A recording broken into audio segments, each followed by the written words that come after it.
Tyler, did you hear? Did I hear what? Did you hear they canceled Christmas? Can you not read? Apparently I can't, because we're talking about Quintavious Burdette here on Character Study, a Survivor podcast. My name's Tristan, that's Tyler, and we're getting into the Chaos Agent himself, Q Burdette, one of my personal favorites from the new era, the 21st place contestant on Survivor 50. Q is everything. Like Q, I think is my favorite new era player.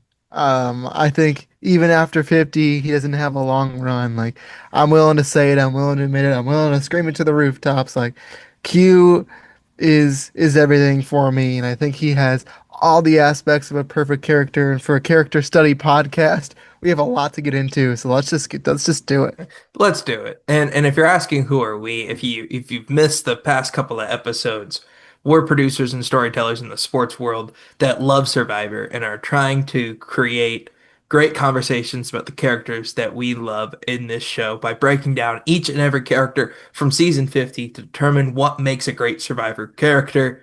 So let's get into it. Who is Q Burdette? He's 31 years old, a realtor from Mississippi, placed 21st on season 50, but sixth place on season 46, which is where we first meet Q on the Yanu tribe, the disaster tribe of Survivor 46. What a group that was, that Yanu tribe. It really is. You have obviously Tiffany comes back and has a good run on 50. Um, so you get to see more of her. Kenzie wins the season. Like, shall I continue? Banu is his way Banu. through How the do you first forget couple Banu? episodes. Jelinski? Zelensky is one of the most iconic first boots of all time. Jess, I think, even plays a good role in that season as well, and is a fun character. That whole Yeah. tribe is a great time. It is a tribe of all time in Survivor. That is for sure. Hmm. I remember watching it in the Sport Wales Yeah. facility. Yep. 46. Tyler and I were both part of a group that did a study abroad for 2 weeks in Cardiff, Wales, where we are making documentary about Welsh athletes and stuff like that. We had the opportunity to go over there and we watched Survivor 46 at some stupid time in the Yeah. morning. And we were introduced to Q Burdette, who little did we know at the time would become a new era legend. Let's get into his Survivor 46 game. Obviously, he placed in sixth on the Disaster Tribe and becomes in an alliance with Tiff and Kenzie, which becomes one of the main sources of drama and what makes 46 a really fun season. Yeah. I mean, there's so many things beyond that too. But early on in the season, it's not like when we were in Wales, we were like, holy cow, this Q character is going to be the greatest of all No, it time. was Death by Banu. Slow burn. Yeah. It Death really by is. Banu. Yeah. I mean, you come in and you find out that he played football since he was 9 years old. He's the number two real estate agent in the country at one time in his life. And you kind of just find out more about him. You find out how he interacts with Banu and how he tricks Jess in the season and how he's judging Jelinski. And then you really start to see him become a real Q as you get into the post-merge. But we'll get there later. Yeah. Well, in the pre-merge, a lot of what you get from Q is turning on Jelinski after Jelinski gives up on the Sweat versus Savvy. You see him take a lot of losses really hard. He kind of explains that he's never lost that much in his life. You start talking about his alliance with Kenzie and Tiff that he brings in. He decides he's going to take upon himself to coach Banu to varying levels of success, Yeah. and he creates the Six with on a journey with Tim and Hunter, which obviously becomes an infamous alliance in Survivor history. Yeah, very infamous. It's a random to some assortments of people. It's him, it's Hunter, it's Tim, all from the ones that go on the journey. They each bring in one member of their tribe to join this alliance that is supposed to take them to the end of the game, but really finds themselves getting taken out one by one. Well, you add in Tiffany, Tiffany, yep, Maria, and Tevin. and Tevin.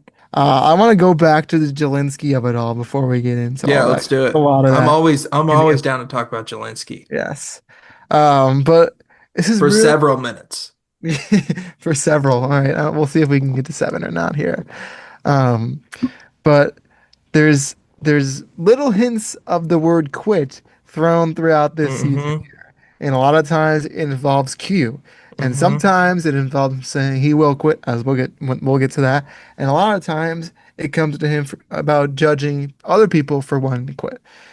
He, in the first episode, is judging Zelensky for, quote, tucking his tail and quitting. In the original Sweat versus Savvy challenge, that they fill up the bucket, he ends up throwing the hourglass into the sand. It's a good moment and all that. But that's really where it starts. That through line throughout the season of quitting and him judging Zelensky. What are your early thoughts? What were your early thoughts on Q in that episode? Well, I think Q was a little bit of a voice of reason to a certain extent. He was kind of given the narrator role on that tribe to start. Um, and with that many big characters, I mean, that part of the season was very much dominated, like we've said, by Banu. And not many people in that tribe were given a ton of characterization other really than Banu. I mean, that was kind of it. And Yeah, I remember it was a particularly low point in the Survivor community when that was yeah. going on. Well, little did they know that it would end up being a lot of their favorite seasons. So who Hmm. knew? But yeah, I mean, I remember Q taking the losses particularly hard. I remember him talking Yeah. about dropping the ball at the 1 yard line, and that's kind of how he felt. And him talking about he's never lost that much, and he was even throwing around the idea of quitting back then. Right. Yeah, what you kind of mentioned there, a news article came about him. I believe it was when he was in high school in his hometown, and the article title was Burdette fumbles. That's the top of it Yeah. there, and he kind of That's felt brutal, like, by the way. Brutal yeah. title. Let's just lay it out there exactly what happened. Like let's just call him out. That's what happened there, and that kind of lived with him. And later on, he does say to Tiffany, even pre-merge, like, "Hey, you can vote me out." Like you start to get like the uh-oh, what's coming here, even though you have no clue of the explosion that's about to actually go off as you get later into the season. Yeah, it's wild. And, I think uh, to a certain extent, you look at what happens with Q and um, yeah, there are seeds of what's going to happen Yeah, throughout yeah, it. And we'll get into this later. I don't think Q was actually trying to quit. Um, I think he was trying to fall on the sword. I don't think he was trying to quit, but it was viewed as a quit. But whatever, we'll get into that later. yeah. Because he also says things like he'll pass out and die. He's willing to pass out and die before he quits. Like things he says on the season, which is like, right, you're But really but negating Q is yourself here in also one way. It's an like, interesting narrator. yes, It's like Coach saying something, and you're like, yes, well, yeah. Is that true? I don't care if it's true. I'm having a good time listening yeah, to you. that's true. Yep. Well, and we'll talk about this, but in terms of Aubrey, Hmm. but targets Mariah because her favorite castaway is Aubrey in the swap, which just creates the easiest casting layup of all time, putting them on the same tribe on season 50, and it's crazy the fact that we don't see it, but that's a whole other story. Yeah. Some more Q moments that are great. He leads the Tim boot because he believes he turned on the six by throwing out Maria's name, Hmm. which is, what other way to fix somebody turning on your alliance than to then turn on your alliance, right? And in Q logic, it makes sense. Yeah. Um, and then hide and seek, which is just an all-time episode of Survivor. Yeah, I mean, it is. It might be the second, or you could argue the first best episode in the new era. It's definitely top five, I think. I think there's Operation Italy, there's Hide and Seek, and there's Telenovela, the episode where Yeah, I'd say those Jesse are comes after definitely the Cody. top three, I no think doubt. I think those would be a lot of people's top three in the new era. Yeah, there's so much that happens in that episode. Q wanting to say that let's play hide and seek just for fun, and then you get this whole strategy side of it, and we can kind of like get into whether he was making the right reads on these players through hide and seek in a second. But you have all that, and then obviously when you get later into the episode, the ticking time bomb finally. goes off and you get the whole argument. But let's go back to the hide and seek of it all, and we'll kind of just bounce in and out throughout the season. It's kind of tough to talk about it in order because each thing I think they did such a good job of providing little inklings of hints that can lead to things later on. So For such a overall, chaotic season, it's laid out pretty well. yeah, it really is. But just to the hide and seek of it all, how did you think Q's reads were in the actual game itself? Well, a lot of it is just funny. It's just comedy. And I think that's the best part about it is like to a certain extent you could see, oh, I mean, I guess, but it's Yeah, not always the thing that you're like, oh, well, of course that's that way. And I think that's what makes it fun is you're not exactly like, wow, that's a little bit of faulty logic. yeah, But that's also kind of the point. yeah. It And is it like, also kind of fits the survivor thing of any thing that you can view it as a view as a threat is a threat if you talk about it enough. It's like a self-fulfilling prophecy. If you feel that that this person is a threat enough, eventually you start looking at them as a threat. hmm. Yeah, I mean, there are reasons why every single person on every single season, whether they're the worst or the best player, has like they have reasons why they should be going home. Like Q says himself, he doesn't want to take Goat to the end. He obviously talks, he wants to get Murray out because of Aubrey, which I know you mentioned, but like, what a great take by Q looking back on it. Like I it's mean, a it good is reason. aged remarkably well. Yeah, like good for Q on that one. He was He was ahead of his ahead of it. time. Yeah, he knew the script for sure. Um, but yeah, I think yeah, like you said, it comes down to even if everything he said isn't perfectly accurate. There's layers of fun truth in there, and sometimes stretching out something small into something big makes it like more fun to watch. Like a hide and seek game turning into about strategy isn't a way a lot of people would play hide and seek. If I was gonna, you know, like play hide and seek with whoever, I'm not thinking like, wow, I need to watch out for this person because they could betray me later in life in my friendship. Like no, like you don't get that. But like the way he's able to do that with small things in the game is something that makes him really I dynamic. mean, I don't know how you were playing hide and seek in when I was five, I Uh-oh. was definitely looking at that. Yeah, for sure. Yeah. No, Q was onto it. No, I'm just kidding. Friendships ruined from a game of hide and seek. You hid in the slide.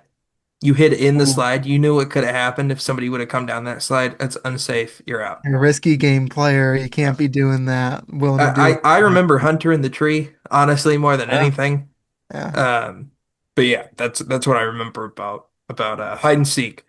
Um, and then later in the episode, we get to the strategy part of it where Q tries to blindside Tiffany. And then the rest of the group isn't going with it. They're trying to get Tevin. They're trying to go with Hmm. Liz's strategy. Um, then Q tells his ally Hunter that they're going after his number one at Tevin. Hunter tries to blow it up. Q realizes that he has just blown up everyone's point in the game. Yeah. And then at Tribal, he asks for them to blow up his game by voting him out, Yeah. which was just one of the craziest things that I'd ever seen in my Survivor watching point to that time. I think still one of the crazier things that's ever happened. Um, it's bizarre, and I think that so much of it is I don't know if it's like misconstrued, but I actually do think that there is a really genuine side to Q, and I think that's kind of where that shows up in that he wasn't trying to be totally a chaos agent in that moment. I feel like he almost feels bad and it's regrettable at times for him. But I also know how much he loves being the star and the Yeah. spotlight and the thing that people are talking about. So that's a tough one to read. Yeah. I mean, like he probably would say that was a big mistake of his own. Like he says that to a lot of people in the hide and seek of it all. Like, oh, big mistake for hiding up in the tree. Big mistake for doing this. But he really is able to brand his own style of game. Literally, he calls him his game the Q game. That's what he targets Tim for not playing the Q game, and he comes into hide and seek playing a style that only he can, and that's a mix of loyalty with alliances and strategy. And then throwing in the guilt aspect of it all, I do think he really wasn't trying to say I needed to get off this island. He was saying my Q game is blowing up you game. Like I know that's bad grammar, but like you know what I'm saying. Like that's kind of what it goes into. And you kind of realized that as a human, knew where he was at in the game and wanted to reconcile that, but then realizes quickly that's not what Survivor is about.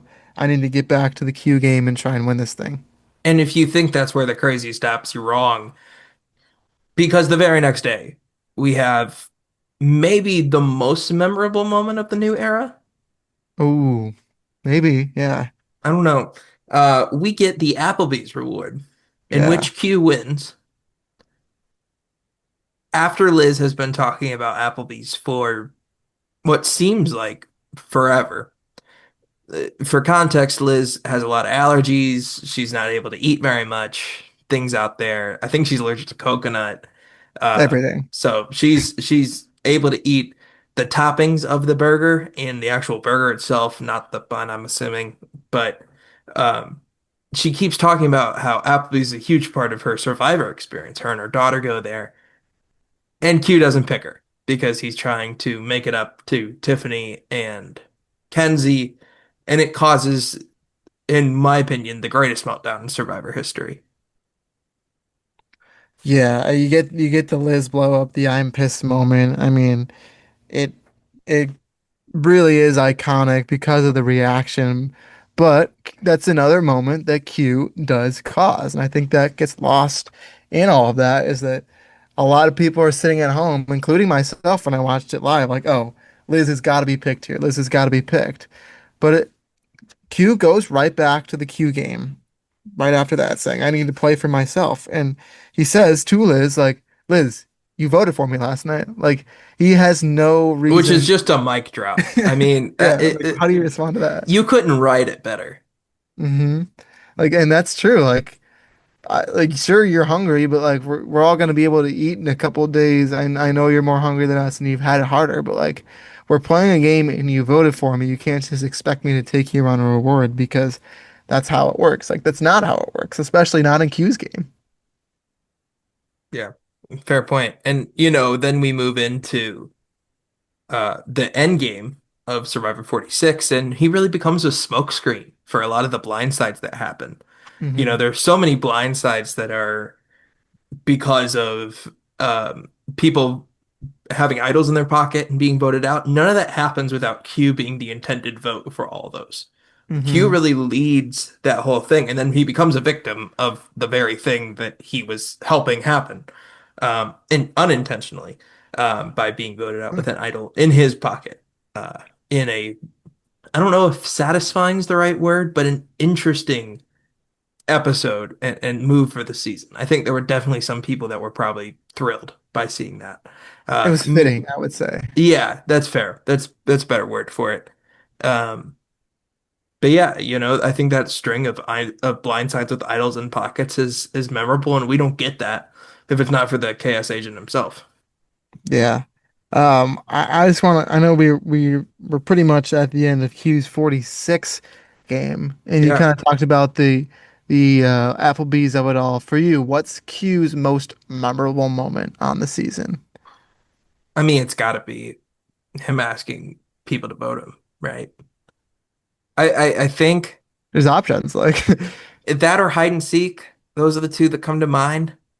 hmm Man, I don't know. I mean, there's probably we could do a top 10, honestly. really good. Yeah. And I think they all have an argument. At least the top five moments probably all have an argument of being number one. hmm Um, But yeah, I'd say probably him asking to vote himself, just because of how shocking it was. Yeah. The Applebee's moment gets more Liz buzz, right? And I think that fair point in saying that we probably lose it in Q a little bit more because it's such a big Liz moment. But the hmm catalyst for that whole moment is Q. It's kind of like back how in Australian Outback, the Kimmy versus Alicia argument was actually caused by Jeff Varner. hmm And then he just walks away out of the Yeah. picture, and Yeah. you only see Alicia and Kimmy, right? That's a good But point. that's also the fun thing here. that we're talking about with Q is he's such a complex character and has so many of these huge moments. He's larger than life. And I think when you have a larger than life character, it's so many moments, and I think it's a collection of those that really makes it special. And if you can't name the best moment, but you can name a lot of really awesome moments, that's almost better than just having one defining moment for somebody. Truly, how many characters throughout Survivor's history could you say, all right, here's this season. Let's put together a top 10 blank moments for this player. Like you can't do that.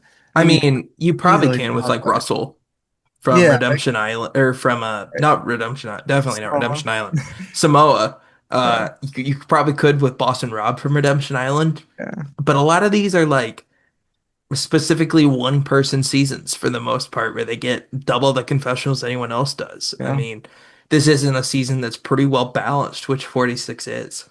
yeah. And you also have like smaller great moments where like Q calls himself like he says, "Oh, I'm a high roller. I'm willing to take risks." Like, and this comes back in 50. He kind of makes gambling references again. Like, you have a moment where he goes on a reward later on in the season where he says, "Oh, I ate 23 slices of pizza." Like something that just gets forgotten about, but it's like, oh, he takes no days Uh, off. He's like a member of the vintage Patriots, you know? I mean, he says it himself. He's a mob boss. Yeah. I don't know exactly how true that is, right? Hmm. But I mean, you got to respect it, and an Yeah. all-time character. Yeah. You ready to move to 50? Not quite. I got a question for you Yeah, too. what you got? What do you think ultimately leads to Q's downfall? I'll set it up a bit here just to put in perspective for our audience for those who forget. After Venus goes home, Q is able to find an idol for himself because Venus goes out with one in her pocket.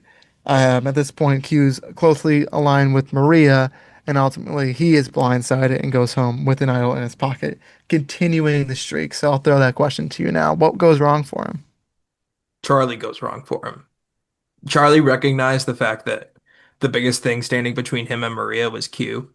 Maria had really buddied up to Q. Maria realized the advantage of having Q as a meat shield turned into. Um, Hmm. and that's what Maria was using to get further in the game. And Charlie realized that if I weaken Maria by taking out Q, then I have a move over her, and then B, I have leverage with bringing some of the goats players at the bottom to then take out Maria then. Yeah. And I Yeah. think that was a lot of Q's undoing. I almost wonder though, if Q survives that, could he make a run on the season? That was going to be my exact And question for you. like, does he have actual jury equity? Because I think the easy answer is no, but I think it depends on who he's there with. Right. Yeah, like we mentioned earlier, he says he doesn't want to necessarily go with the GOAT players, but you kind of get to the end and you realize your path to victory. Like Q, I think, is aware enough to realize that there are chances he can win, but he's not going to win with the rest of the people that are still there in the final five. That he still needs to make moves in that aspect. But I think it comes down to you can only be the decoy vote for too long Fair. until the decoy becomes the reality, and it's you. And Q tries to hold on to the idol for just one more tribal council, and it ends up just coming to bite him. I don't know ultimately if Q will look at it for who gets to the end. I don't think Q is going to beat Charlie or Kenzie, but that's just kind of how it goes. But I think he has a chance to beat Ben, and I think he has a chance to maybe beat Liz as well.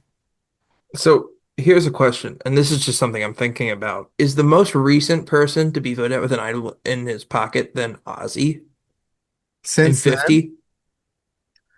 I'm trying to come back to it, but yeah, like I this, don't think there was anyone in 47. yeah, I like definitely don't think there was anyone in 48 because it was Eva.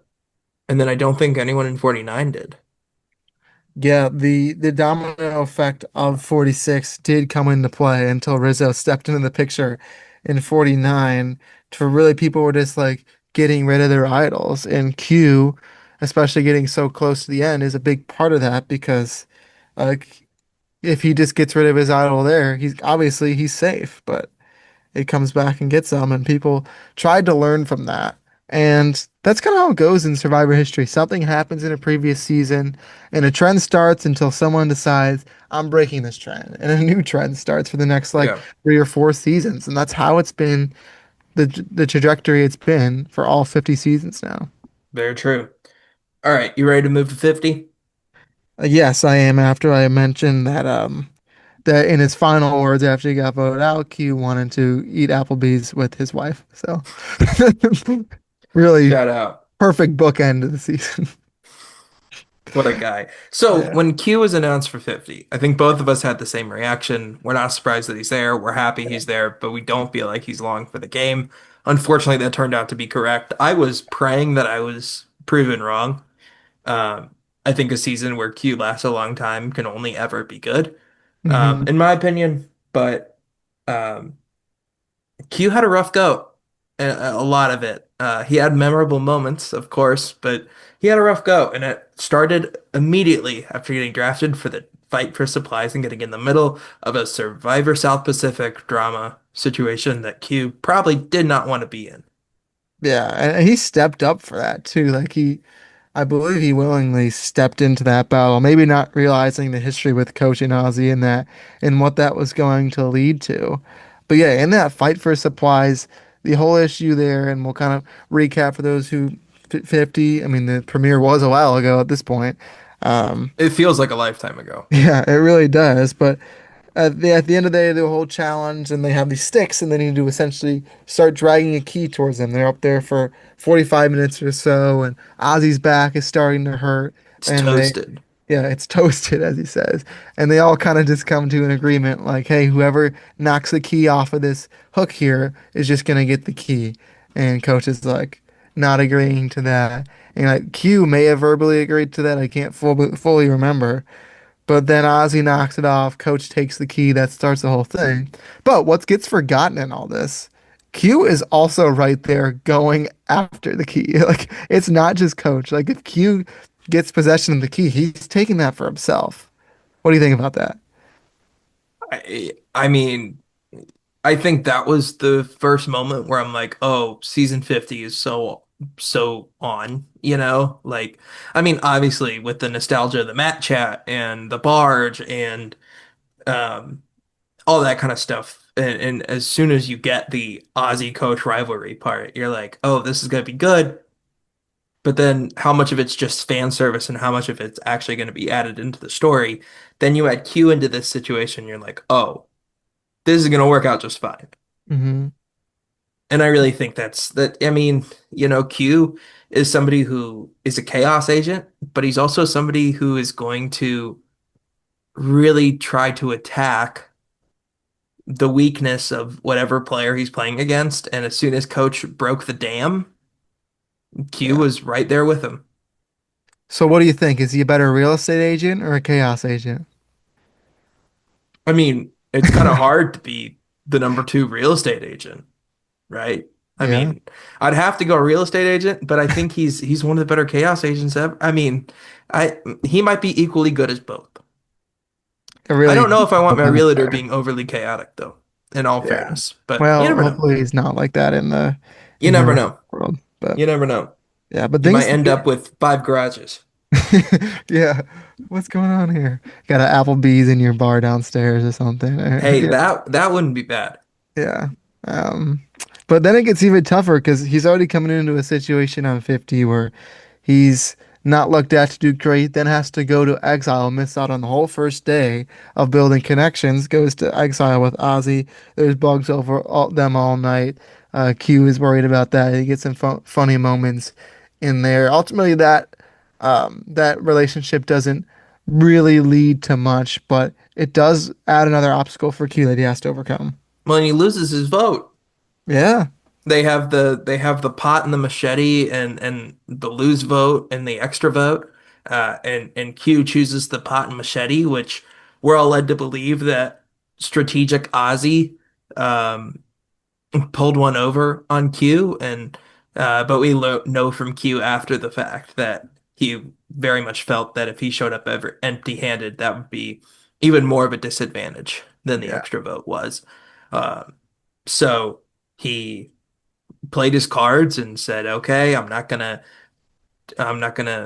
take the extra vote. I'll take the pots and pans." And um, was kind of revealed as a hero on his tribe for it, and was able to make inroads really quickly on a tribe that really turned out to be a really unfortunate tribe. Believe it or not, they weren't a disaster tribe. They were just an unfortunate tribe and an unlucky tribe. Yeah, disaster that they didn't do themselves. It's like a natural disaster Mm, rather than anything really happening. Like the winds just didn't blow in all their favor, really, except for Aubrey, and you could argue Rizzo as he goes far into the yeah. season as well. But yeah, he comes back and he has to work on building a relationship with Kyle and Genevieve and Colby and Stefan Vatu, and does a good job of doing that. He's able to work his way in.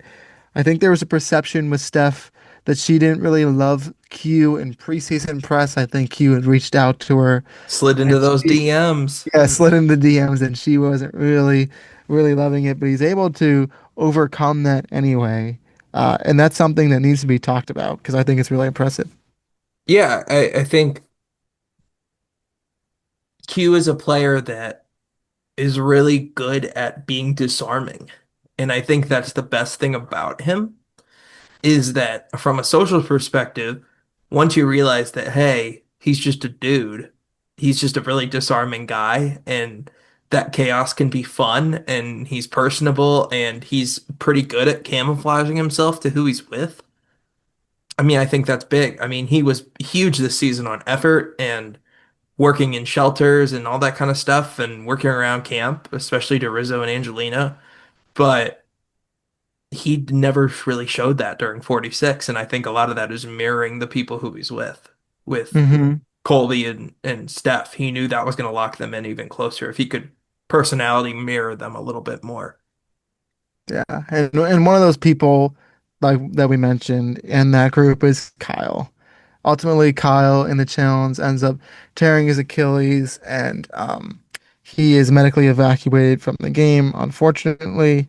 And Q says he wants someone on the tribe to win it for Kyle. Right before that, though, they're having a conversation that has nothing to relate to anything that happens with Kyle, but they're talking about blackjack. Are you a blackjack player at all, Tristan? Not anywhere near regularly. I know the basic rules, don't bust at 21, but Yeah. um, I'm not Yeah. an avid player at all. Yeah. Well, Q says in the conversation that you shouldn't hit on 16. And for anyone who knows blackjack, if you go over 21, then you'll lose. So you may as well stay and kind of hope. And that's what kind of feels like what happens in the season to this whole tribe. Like they're doing the right things. They're doing what probably by the book is the correct way to play, and the dealer, whatever it be, the survivor gods, Yeah. they hit 21, like, and it all just falls apart. Like they play it correctly, but still Kyle gets medically evacuated. Then they have to bring in Rizzo, and then Colby loses his vote. And then they're drinking rotten coconuts. Not that's not actually part of it, but they do that. Like, um, yeah, there's just a lot of things that don't go their way, despite them playing it pretty optimally. Yeah, it's a rough situation, you know. And then you add into the tribe swap, super unfavorable draw for Q. You add in he gets swapped onto a tribe with Christian, Angelina, and Mike, all from David versus Goliath, with Emily flippin', and then with Angelina, who is a tribe mate, but one he was actively targeting. So not ideal for Q there, and especially with no vote. And Yeah. Ozzy's also in that group too. And Ozzy and Mike White are friends outside of the game to nobody's real knowledge up until we Mhm. figure that out. Um, and then Ozzy's with Flippin, who had been trying to target Ozzy up until that point, and then decides, actually, I kind of want to work with Ozzy. So really, really unfortunate there for Q. Uh, Not something he couldn't totally get out of, because he does try to pull in Emily and Ozzy after Emily gives him amazing information about uh, the um, Billie Eilish Boomerang Idol given to Aubrey, and kind of blows up Christian's spot there. That's what leads to that moment of Emily's blabbermouth. But Mm. um, I think there's a lot of stuff there that happens that's just really kind of unfortunate for Q, unfortunately. I think that Aubrey moment that you referenced there goes to show how insulated he was into the tribe. They pulled off this whole scheme trying, they didn't really pull it off because they failed. Um, Trying to see if Aubrey has an idol in her bag. Ultimately, she does, but they're not able to find it. And Q is the lookout, and his task is to yell, "Let's go!" if Aubrey's Well, coming what a back great after moment. talking. What a great moment Yes. too. I Yeah. mean, Genevieve's the person going through the bag. I think Colby is the lookout to the lookout. Mm-hmm. Q is the lookout. Stephanie is distracting Aubrey. I mean, just beautiful execution. Doesn't end up working out for them, but man. Also, a common thread with Genevieve. I believe there have been two heist edits in Survivor. I think both of them have been in Genevieve seasons. Um, I'm thinking 48 kind of had one as well, but it's not much of a, That's true. That's yeah. true. I think But trying to go through Kyle's bag. that's fair. That's fair. Hmm. But yeah, I mean, I was more talking about Operation Italy, and the way they edited Yeah. it. But Yeah. yeah, that's totally fair. I see what Um, you're saying. Yep. I but follow. what a great edit. What a great moment. It's fun. Mhm. It's something that actually proves pretty impactful to the later story. It's just Yeah. something Oh, that yeah. doesn't actually turn out in time. They were a little bit too fast on that. Yeah. And Q's really on the top socially and physically, enough to like people on the tribe saw Angelina and Rizzo as lazy. Q even calls Angelina a statue, like she doesn't do anything. Like they were on the he was on the right side there, and there's definitely some targets that would have been taken out before him, but things kind of unfold for him, and the cards don't play out in his favor. All right, Tristan. So let's get into Q's actual vote out here Let's do because it. there's a lot that goes into this episode. It's earlier on in the season than we would have liked it to be, but it is a interesting situation that unfolds. What are your thoughts on it? Can you kind of just break it down and let us know why you think this happens? Well, I think the first catalyst here is Mike White just coming out and saying that he's voting for Stephanie point blank. Hmm. And Q realizes this sets off alarm bells in Q's head because, as he says, the only person that can vote out as number one is him. And Q also realizes the fact that he doesn't have a vote. So, unless something happens, he's not going to be able to get out of this with an ally. And he realizes that he's a sitting duck for the next time if they don't choose him here.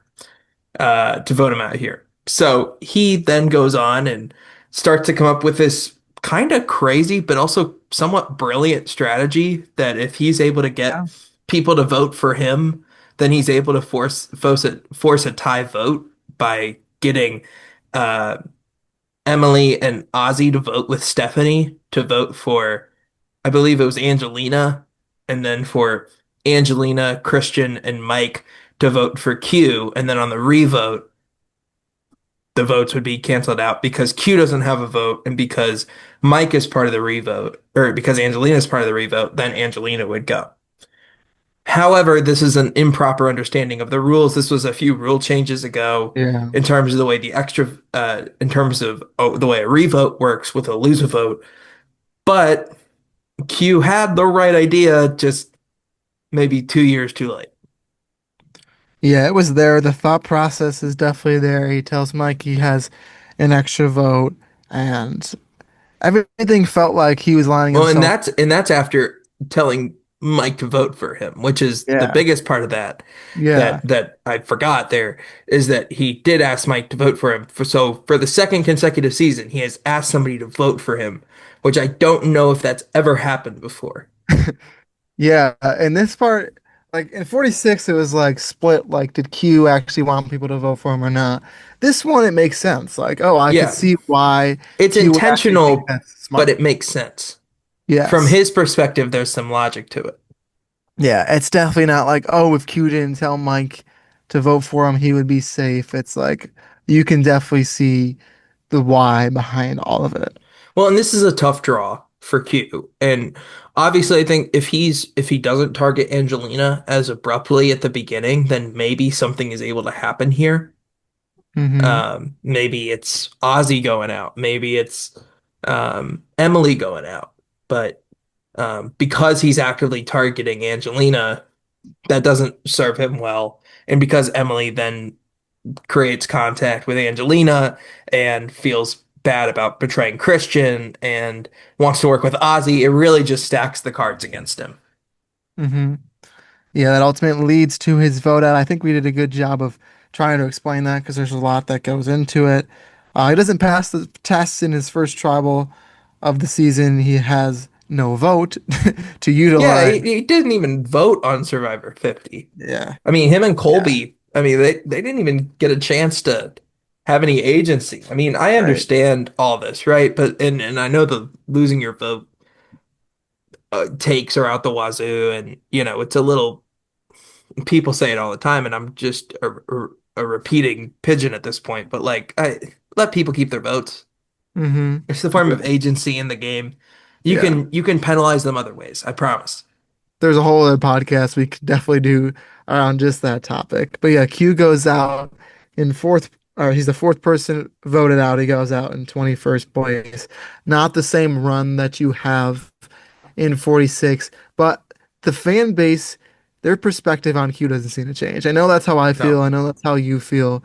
Q still, the great things about Q in 46 are all still there in 50 as well. And that's great to see. He's a player I think that's going to come back. And someone I want to ask you a bit more, why do you think he is such a great character overall now that we have both of his seasons complete? I think what makes Hugh great is the fact that he is a character. He's not somebody that we completely rely on for cutting edge strategy. He's not somebody that we rely on for challenge prowess. He's not somebody we rely on for a social game. It's the fact that he is a character. He's an entertainer. He's a showman.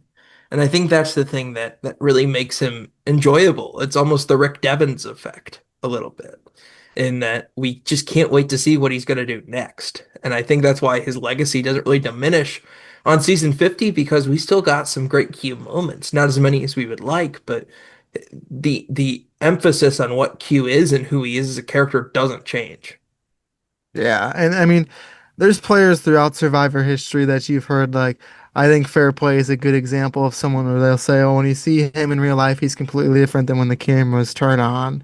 And like I think that's okay. Like sometimes like the Q we see on camera might not be the authentic Q that you see when he's at home watching TV with his wife and his kids.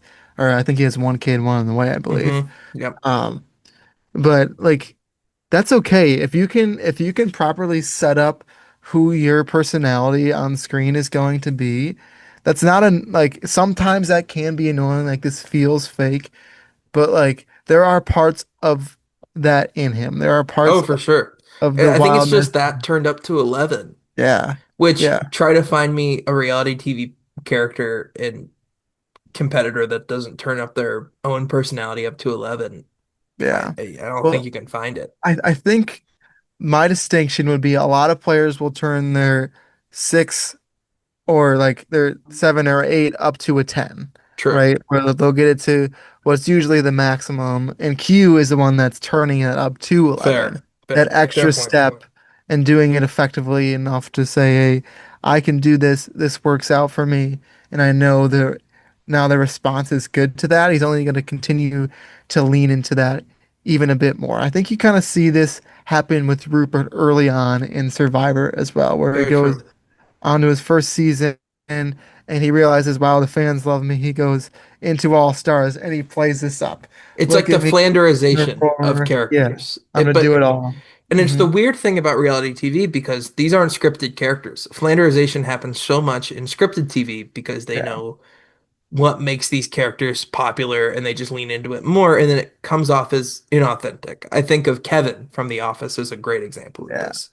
Like the one thing, like Kevin used to be a little bit more nuanced as a character, and then he just kind of becomes this oaf, for lack of a better term, which he is for the rest of the time on the show, which is all well and good, but he kind of just has one thing, and I think that there is a part of reality TV that when you get a player who very much realizes that they're popular for one thing, that kind of can become their own personality, and that can become a bit of a problem. I mean, I think Rupert's a great example of it. I mean, he's my fellow statesman from Yeah. Indiana, right? Yeah. But yeah, I think Rupert realizes what makes him popular, and he goes with it and has stuck with it still to this day. And I think there are certain Yeah. characters that grow and evolve, and I'm not saying that that's going to be Q one way or the other, but I think that's what's refreshing about Q is you know what you're going to get, and it doesn't feel inauthentic. What are your thoughts on the Q scare? We didn't really dive into that. I mean, he's a fashion icon. I mean, at the end of the day, what else can you say about it? I mean, Milan needs to have him out there. That might Yeah. be why he can't be on the next season of Survivor. He's got to go to New York Fashion Week. He's got to go on the runway. I'm surprised. Yeah. I just saw Devil Wears Prada too. I'm Oh, shocked he yeah. wasn't in it as a I was cameo, just gonna make that as joke a too. cameo. Like you never know. Yeah, I that know he was a is big on big cameos mistake though. on Devil Wears Prada's part. Yeah, Yeah. I was gonna say the exact same thing, so I'm glad you said it before. But yeah, there's another thing to Q's repertoire as well. yeah. Yeah, that's really it. Like what makes him so great is like he has the Q skirt, he has the cancel Christmas, the big mistake, all these moments that add up, and it's like there's so much here. Will it become stale? Like, I don't know. I feel like he has probably more bits than Rupert did in his seasons Yeah, early. there's more to it. And Yeah, and and I think like with Rupert, you know what you're gonna get, and I think with Q you don't know what you're gonna get. Do you think Q could win a game of Survivor though? I do. I actually think Q is in a great position right now. Look at some of the returning winners that have come back. Let's go to the season Q was just on. Season 50, right? Q someone I'll go to Aubrey here. Aubrey, the winner of season 50 ultimately.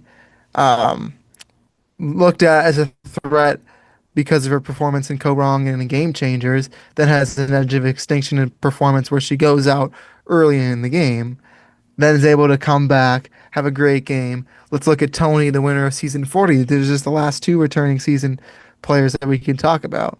Same thing, Game Changers, he doesn't play well after he obviously wins his first time around in Cagayan. And like that's the type of gameplay and the type of story you need to succeed. I And actually that's exactly think where he is. I actually think I have a better comparison, believe it or Yeah. not. I Okay. think I have somebody who I think he is could be really similar to, and that's Tyson in Blood versus Water. Oh yeah, that's good. He's known as a player who has the chops, but is a bit of a chaos agent. That's Mm-hmm. that's Tyson and Token Jeans.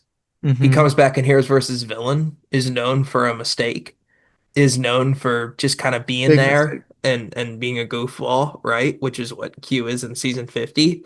And we could be prepping for a Q stepping into the spotlight and becoming a dominant strategic player. You never know.